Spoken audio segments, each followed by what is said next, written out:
ঠাকুমা, আজকে একটি রহস্যের গল্প বলো। হ্যাঁ, কিন্তু ভূতের যেন না হয়। অনেক বছর আগে গ্রামের এক কোণায় ছিল এক বিশাল বটগাছ। মানুষ বলতো ওখানে কিছু একটা লুকোনো আছে। ওটা ভূত না তো? চল আমরাও দেখতে যাই, ওইখানে কি আছে। কে জানে, হয়তো এখনো কিছু আছে ওখানে, কিন্তু খুঁজে পেতে হলে সাহস থাকতে হবে। আমাদেরও অনেক সাহস আছে।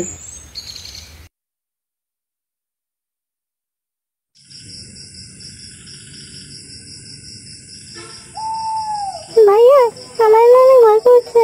দেখো কত অন্ধকার। এত ভয় পাচ্ছিস কেন? আমি তো তোর সাথেই আছি।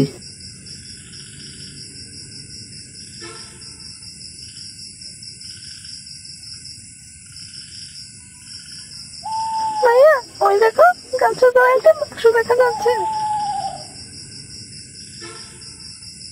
সত্যি তো, একটি বাক্স দেখা যাচ্ছে।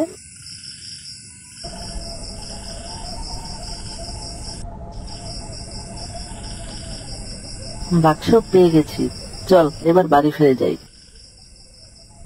ঠাকুমা, আমরা পেয়ে গেছি। ঠাকুমা, তুমি কি এইসব ওই গাছের ঘরে লুকিয়ে রেখেছিলে?